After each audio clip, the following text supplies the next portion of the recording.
Okey. Wa akidu kaida. Allah kata, aku pun ada perancangan aku juga, ada tipu daya aku juga. Bila Allah sebut wa makaru, dia sebut wa makarallah.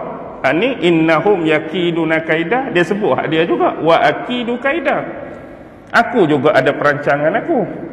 Jadi sebahagian ulama menyebutkan ni adalah bentuk istidraj yang Allah berikan pada mereka. Kita tahu istidraj ni dia nampak macam Allah bagi rahmat, Allah bagi rezeki, Allah bagi baik. Sebenarnya nak bagi dia hanyut. Last sekali, famahilil kafirina amhilhum ruwaida. Berilah tangguh kepada orang-orang kafir tersebut, amhilhum ruwaida, dan berilah mereka tangguh. Ruwaida ni barang sekejap, barang sebentar. Allah suruh Nabi Muhammad bagi penangguhan kepada manusia-manusia kafir ni, barang sekejap, barang sebentar. Sebab Allah ada apa? Allah merancang tipu daya atas mereka. Apa yang Allah nak buat? Baik, di sini kita ada kalimah famahilil, diulang lagi, amhilhum, mahala tu. Mahala ni sebahagiannya menyebutkan menunda ataupun memberikan penangguhan waktu dalam tempoh tertentu. Contoh, kalau dalam perlawanan bola sepak, ada referee dia menyebut tamhilil waqt. Referee bila mana contoh perlawanan akhir seri satu sama selepas minit yang ke-90, 90 seri satu sama, dia pun sebut tamhilil waqt. Waktu ditunda, waktu diluaskan sedikit. Sebab kalau kita kata berhenti pada minit 90, siapa nak angkat piala kejuaraan? Tak ada, sebab seri satu sama. Maksudnya masa kena diluaskan, masa kena diberi penangguhan. Sama ada nak buat 15 ke, 30 ke, atau nak ditentukan melalui golden goal, ikut hang lah tu. Cuma nak habaknya kena bagi masa sebab nak cari pemenang yang sebenar. Begitu juga kadang-kadang Arab menggunakan kalimah mahala ni bagi orang yang berhutang. Saya orang kaya, tiba-tiba mari orang yang memerlukan bantuan, ustaz saya nak berhutang dengan ustaz. Berapa kamu nak? 1,000. Saya ambil 1,000. Dan deal perjanjian dibuat, 1,000 ni bila nak bayar? Dia pun sebutlah tarikh sekian-sekian. Kata esok berapa bulan? Esok berapa?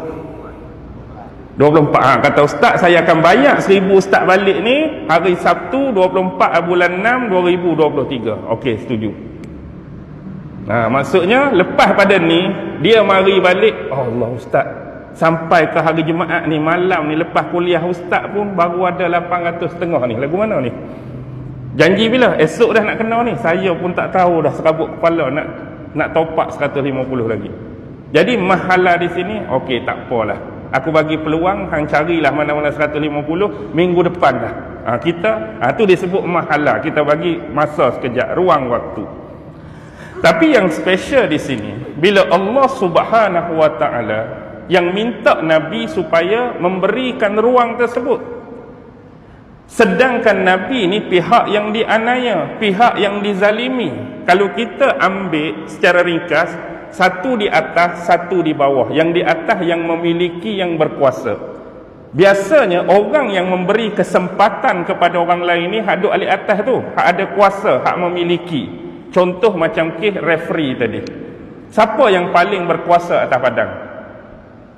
Besar mana pun pangkat orang lain, kena ikut referee pada masa tu. Prik, dia kata prik, kena berhenti. Prik, kad merah pun ikut dia. Dia ada kuasa. Pemain walaupun dia kata dia betul, aku tak cantah dia tu, tak kira. Bila referee kata ni, hang kena terima. Macam juga saya dengan orang hak saya bagi hutang. Sepatutnya hak bagi penangguhan siapa?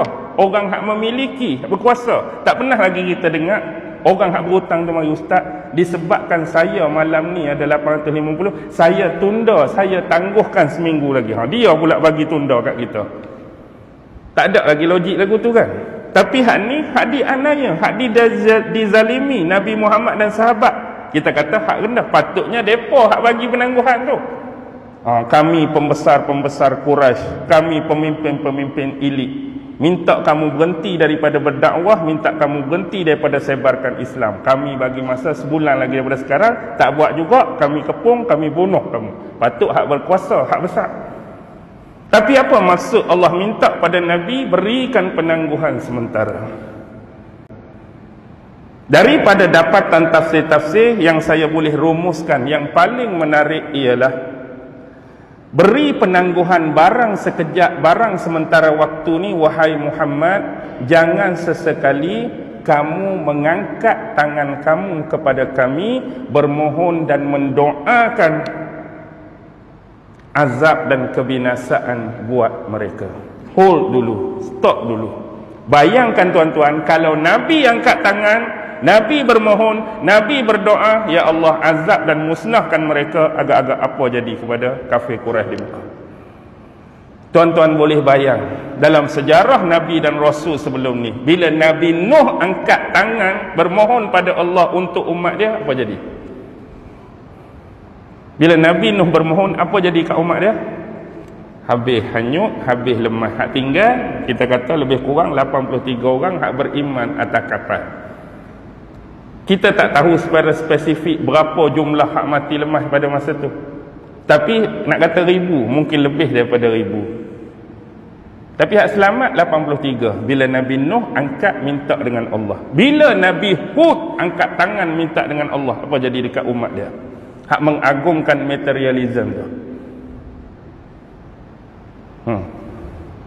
Hak Allah gambarkan dalam surah Al-Fajr.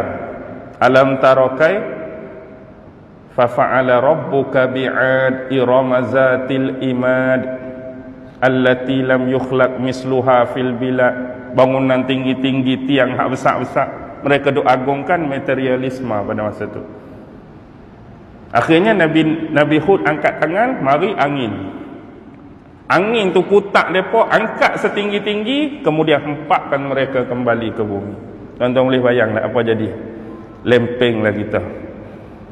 Bila Nabi Hud angkat tangan berdoa, apa jadi kepada kaum Samud? Waktu malam mereka cuba nak bunuh Nabi Saleh, Allah menurunkan hujan batu daripada langit. Allah menurunkan petir yang menyambar mereka, diikuti dengan gempa bumi yang dahsyat. Bila Nabi Lut angkat tangan untuk umat dia, apa jadi? Allah terbalikkan bumi. Hak jadi laut mati itulah kat Jordan. Hak alik atas jadi duk alik bawah, hak bawah jadi duk alik atas. Dan agak-agak tuan-tuan, kalau Nabi Muhammad yang angkat tangan doa azab dan kebinasaan musyrikin Mekah, agak-agak apa jadi? Tak tersisa lah tuan-tuan. Tapi Allah kata, hold, bagilah peluang sekejap. Sebab wa akidu kaidah, Allah nak bagi kat mereka nanti perang Badar. Jadi untuk peristiwa mereka nak bunuh Nabi, biar bagi Nabi lepas dulu. Bila Nabi pergi ke Madinah, apa Nabi buat? Secara ringkas Nabi buat 3 benda besar. Pertama, bina Masjid Quba, bina Masjid Nabawi. Yang kedua, mempersaudarakan Muhajirin dan Ansar. Yang ketiga, apa dia? Buat undang-undang yang kita kenali sebagai Sahifah Madinah, atau bahasa kita disebut Piagam Madinah. Undang-undang terpakai untuk semua yang berada di bumi Madinah.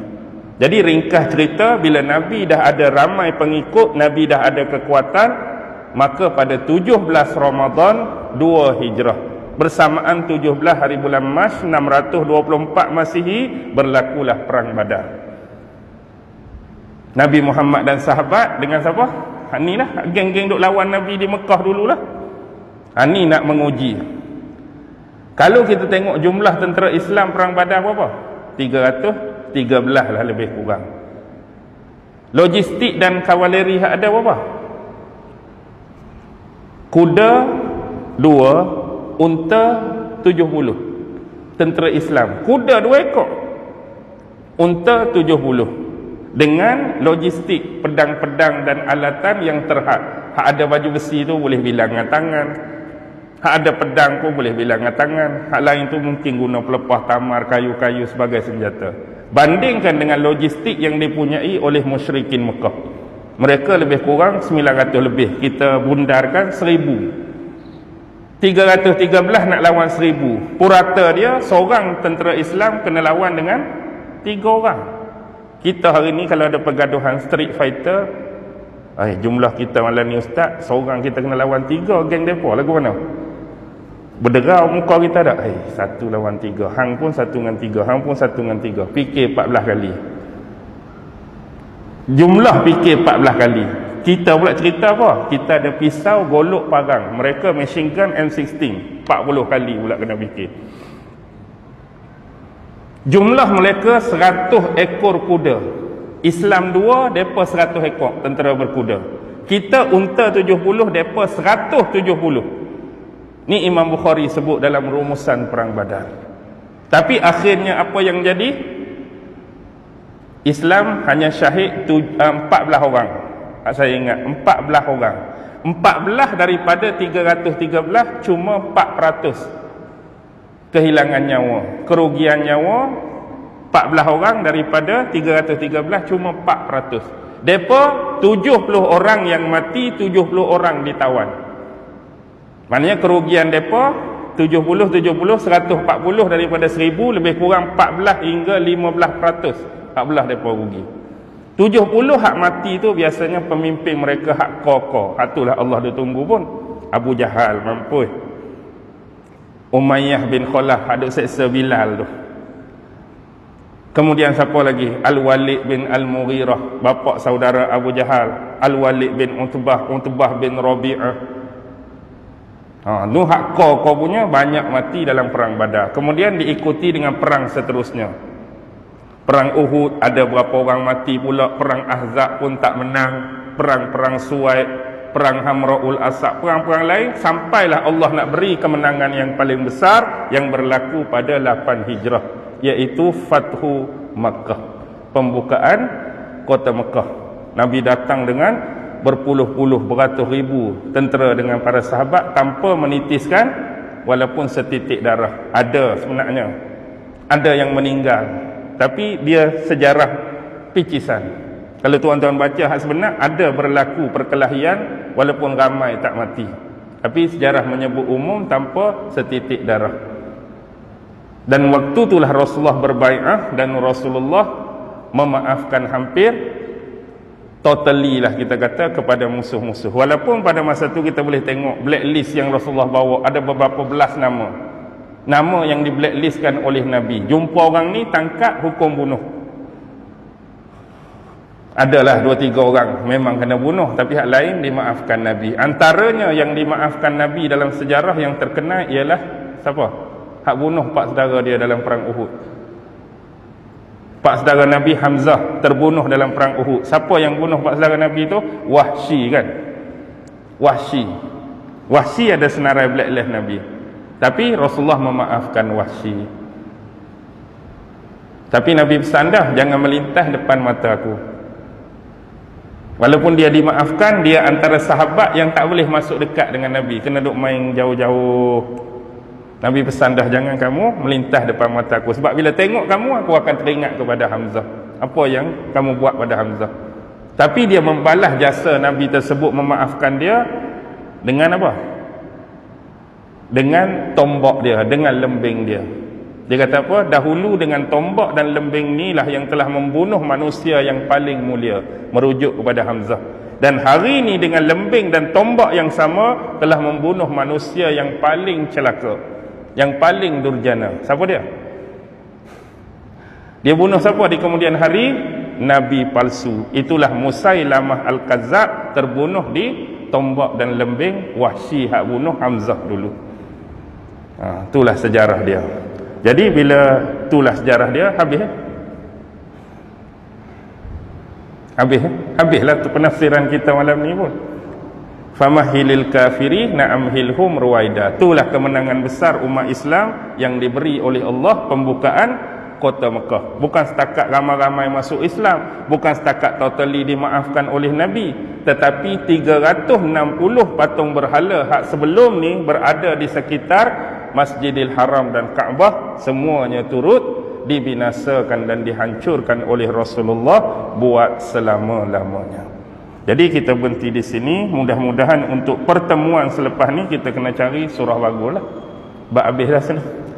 Jadi insya-Allah mudah-mudahan sihat kita semua, panjang umur, diberikan kesihatan. untuk sama-sama sentiasa dapat datang berjamaah, menunaikan solat bersama-sama di masjid, mengikuti majlis-majlis ataupun kuliah-kuliah ilmu. Mudah-mudahan insya-Allah.